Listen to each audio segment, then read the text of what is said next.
नमस्ते दोस्तों, आप सबको पता है कि केदारनाथ एक प्लेस नहीं, एक इमोशन है जहाँ पे जाने के लिए हर किसी की इच्छा होती है। इसी भक्ति के भावना से हम भी चल पड़ते हैं केदारनाथ को 13 अगस्त के दिन। हमारी टोटल 15 जन की टीम है, उसमें से रोहित और मैं सबको गाइडेंस करने वाले हैं। आपको पता नहीं होगा तो मैं बता देती हूँ कि केदारनाथ की हर ट्रिप हम खुद लेके जाते हैं। मुझे पता है कि ये वीडियो लंबा होने वाला है लेकिन इंटरेस्टिंग होने वाला है, तो बनी ही रहिए मेरे साथ, क्योंकि बारिश के दिनों में हम किस परेशानी से गुजर चुके हैं ये सब आपको इस वीडियो में दिखाई देगा। जिस दिन हमारे क्लाइंट की ट्रेन हरिद्वार स्टेशन आने वाली थी, तो हरिद्वार स्टेशन पे आने से पहले इगल स्टेशन पे 1 घंटे के लिए रुक गई। फिर सभी जन ने वहाँ पे ऑटो पकड़ी और आधे रास्ते तक आ गए। फिर हम भी हमारी बस लेकर उन्हें पिकअप करने चले गए। सब जन बहुत थक चुके थे, लेकिन हमें सोनप्रयाग निकलना था। हरिद्वार में 2 दिनों से बहुत बारिश थी और हरिद्वार में हम खुद भी रहते हैं, तो इस कारण हमें अंदाजा था कि आगे जाके हमें थोड़ी परेशानी उठानी पड़ेगी। हरिद्वार से निकलते ही हमें ऋषिकेश पहुंचने के लिए ट्रैफिक का सामना करना पड़ा। सभी बहुत खुश थे और उनको देख के हम भी बहुत खुश थे, लेकिन ये खुशी हमारे चेहरे पर ज्यादा देर तक नहीं टिक पाई। जैसे ही हम ऋषिकेश पहुंच जाते हैं, तब पुलिस वाला हमें कहता है कि आगे रास्ता बंद है, तो आप यहाँ से रिटर्न चले जाइए। तो हमने पुलिस वाले से रिक्वेस्ट की कि एटलीस्ट हमें ऋषिकेश सिटी तक तो जाने दीजिए। मिन्नतें करने के बाद उन्होंने हमें ऋषिकेश छोड़ दिया और हम फिर से उछल पड़े, क्योंकि केदारनाथ जाने के लिए वही रास्ता आगे तक जाता है। वहाँ पर भी सेम सिचुएशन क्रिएट हुई और हमें चेक पोस्ट पे रुकना पड़ा। वहाँ के एक पुलिस वाले ने कहा कि आगे बहुत ज्यादा लैंडस्लाइड हुई है, उसमें दबकर 5 जन की मौत हो चुकी है। उन्हीं में से 1 जन की डेड बॉडी मिल चुकी है, लेकिन 4 जन अभी भी लापता है। तो ये सुनकर हमारे चेहरे का रंग उड़ जाता है और हम ऋषिकेश में ही रहने का निर्णय ले लेते हैं। फिर हम ज्यादा सोच विचार ना कर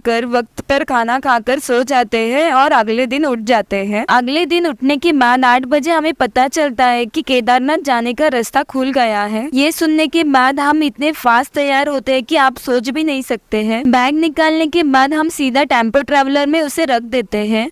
इतनी गड़बड़ करने के बाद भी पीछे 2 जन छूट गए और हमने ड्राइवर से कहा कि गाड़ी आप आगे पास कर दीजिए, क्योंकि पुलिस वाले का हेड आने वाला था और वो आते ही हमें आगे जाने की परमिशन नहीं देता। 2 दिन पहले यहाँ पे बिजली गिरी थी, जो हर रास्ते को निचोड़ कर लेकर गई। हर 5 किलोमीटर पे लैंडस्लाइड हुए थे। उसमें से 2-4 जगह ऐसे थे कि वहाँ पे रास्ते नहीं, सिर्फ मिट्टी थी, तो गाड़ी फंसने का डर लगा रहता था। हम जोर जोर से हर हर महादेव के नारे लगाते हुए आगे बढ़ गए। हमने कहीं भी रुकने की कोशिश नहीं की, क्योंकि हमें अंधेरे से पहले सोनप्रयाग तक पहुंचना था। 10 घंटे ट्रैवल करने के बाद हम सोनप्रयाग तो पहुंच जाते हैं, लेकिन वहां पे जाने के बाद हमें पता चलता है कि यात्रा 2 दिन से बंद है। हम बहुत ज्यादा लकी है कि उसी दिन अनाउंसमेंट होती है कि कल सुबह 8 बजे केदारनाथ की यात्रा शुरू होने वाली है। अगले दिन हम सुबह 6 बजे उठते हैं, नाश्ता करते हैं और सीधा गौरीकुंड के लिए निकल जाते हैं। परंतु गौरीकुंड तक जाने के लिए आपको तो पता है कि कितनी परेशानी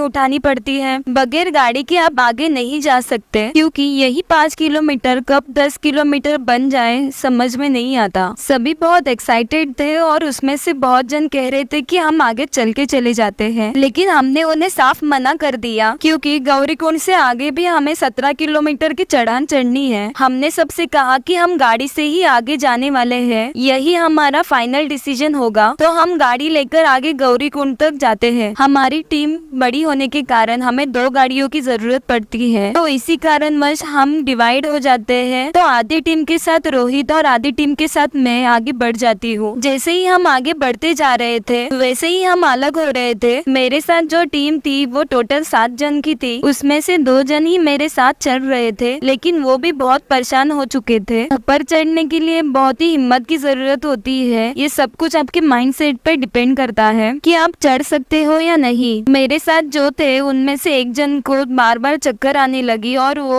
एक जगह बैठ गए। मैं उनसे थोड़ी दूर 1 किलोमीटर आगे बढ़ गई। आगे जाते ही मैं बैठ गई और मुझे लगा कि वो मेरे पीछे आ रहे होंगे, लेकिन मैंने चारों तरफ देखा, वहाँ पे कोई भी नहीं था। मैं कम से कम वहाँ पे 10 मिनट तक बैठी रही। उसके बाद मुझे रोहित दिखाई देता है, उसके साथ भी आधी टीम थी, वो भी अकेले ही चल रहा था। उसे देखते ही मेरे चेहरे पर एक बड़ी सी स्माइल आ गई। रोहित की पीठ पे जो बैग थी वो कम से कम 5 किलो की थी और उसे लेकर वो बहुत ज्यादा परेशान था। उसी समय हमने एक पिट्टू वाले से पूछा कि आप बैग का कितना लोगे, तो उसने कहा कि 2500 रुपए लूंगा। तो हमने दूसरे पिट्टू वाले से पूछा कि मेरा और बैग का आप कितना लोगे, तो उसने भी कहा कि 6 और 7,000 रुपए लूंगा। तो पीछे से एक जन ने कहा कि मैं आपको 3,000 में लेके जा सकता हूँ। हम बिना सोचे समझे उस पिट्टू को बुक कर लेते हैं। वहाँ से मुझे और मेरे बैग को उठा के चलता है। तो उसका मैंने एक वीडियो भी डाला है। तो सबको ऐसे लगता है कि मैं चलकर नहीं पिट्टू वाले की पीठ पर बैठ के चली गई हूँ। तो ये समझ ना रखे, हमारी बैग बहुत ज्यादा हेवी थी और चढ़ान भी थी। तो मैंने पिट्टू वाले से कहा आप मुझे चढ़ान पे ही लेकर चलिए, सीधे रास्ते पे मैं खुद चलूंगी। तो पिट्टू वाला मुझे 2 किलोमीटर लेके जाता तो 2 किलोमीटर मैं खुद चलती। इस तरह हम आगे बढ़ रहे थे। मुझे पता है कि एक बुरी बात है कि किसी के कंधे पे बैठकर नहीं जाना चाहिए, लेकिन आप खुद ही सोचिए कि वो नेपाल से आया था काम करने के लिए, हम उसे हायर नहीं करते तो वो पूरा दिन का खर्चा कैसे निकाल पाता। तो एक तरह से मैंने उसकी मदद ही की। पिट्टू वाला इतना खुश था कि मैं आधे रास्ते तक चल रही थी और वो बैग लेकर मेरे पीछे पीछे आ रहा था। मैंने उससे कहा कि खच्चर की जगह पे मुझे छोड़ दो, तो उसने कहा कि नहीं मैं आपको मंदिर तक छोड़ूंगा। कहते हैं ना कि आप जिस तरह से कर्म करते हो वैसे ही आपको रिटर्न में फल मिलता है। हमारे ग्रुप में का एक ही मेंबर पहले जाके केदारनाथ के मंदिर के यहाँ 2 घंटे से बैठा हुआ था। उसके बाद मैं, विनायक, रोहित पहुंच चुके थे और बाकी को आने के लिए 12 घंटे लगे। ओमकार दादा को ऑक्सीजन लगाना पड़ा क्योंकि उसके सामने एक जन की मौत हो चुकी थी। वहाँ के एक पुलिस वाले ने उनसे कहा कि वो तो चला गया, तुम्हें क्या हुआ। ये सुन के उन्हें और चक्कर आने लगी। उनके पीछे आने वाले एक ग्रुप के पास ऑक्सीजन सिलेंडर था। उन्होंने उनकी मदद की और आधे घंटे तक वहीं पे बैठे रहे। उसके बाद उन्होंने एक पिट्टू लिया और हमारी ओर बढ़ रहे थे, लेकिन वो 1 किलोमीटर पहले ही रुक गए और उन्होंने कहा कि मैं आगे नहीं आऊंगा। तो उन्हें लेने के लिए 2 जन चले गए। हमने उनसे रिक्वेस्ट भी की थी कि आप पिट्टू लीजिए। उन्होंने कहा कि मैं शिरडी जाता हूँ तो ये आराम से चढ़ सकता हूँ, परंतु शिरडी जाने के लिए एक सीधा रास्ता होता है, केदारनाथ आने के लिए आपको चढ़ाई चढ़नी पड़ती है और आपके साथी भी आपसे दूर हो जाते हैं। आप सोच भी नहीं सकते कि 17 किलोमीटर चढ़ने के लिए लोगों को किस परेशानी से गुजरना पड़ता है। हमारे ग्रुप के 2 मेंबर 2 किलोमीटर की दूरी पे टेंट पे ही सो गए। उन्होंने भी पूरी तरह से गिव अप कर दिया था, वो भी आगे आना नहीं चाहते थे। थोड़ी देर बाद हमने उनसे रिक्वेस्ट की क्योंकि टेंट में सोना आपके सेहत के लिए बिल्कुल अच्छा नहीं होगा, यहाँ पर कभी भी बारिश आ सकती है। वो आने से पहले हमने भगवान का दर्शन कर लिया था। उन्हें आने के लिए कितना टाइम लगता उसका अंदाजा हमें नहीं था और फिर से हमें मंदिर में जाने के लिए बड़ी लाइन का सामना करना पड़ता। इसी कारण की वजह से हमने रश में जाने का निर्णय नहीं लिया और हम भगवान को 2 मिनट तक निहार सके। 7 बजे की आरती की और जो 3 जन बाकी थे उन्होंने सुबह दर्शन कर लिया। हमने पंडित जी से पहले ही बात कर ली थी। तो ये थी हमारी अगस्त बैच की स्टोरी। आप किसी को भी केदारनाथ जाना हो तो प्लीज हमें कांटेक्ट कर दीजिए, हम आपको पूरी तरह से गाइडेंस करेंगे, आपको शिकायत का एक भी मौका नहीं देंगे। ये वीडियो आपको अच्छा लगा हो तो प्लीज सब्सक्राइब करना, लाइक करना और शेयर भी करना। बारिश के दिनों में केदारनाथ जाना खुद की जान से खिलवाड़ करना होता है, तो विदाउट गाइडेंस के आप केदारनाथ जाने की सोचना भी मत। आप हमारे वेबसाइट पे और इंस्टाग्राम पे जाके आपकी जो भी रिक्वायरमेंट होगी वो हमें बता सकते हैं। तो बोलिए मेरे साथ, हर हर महादेव।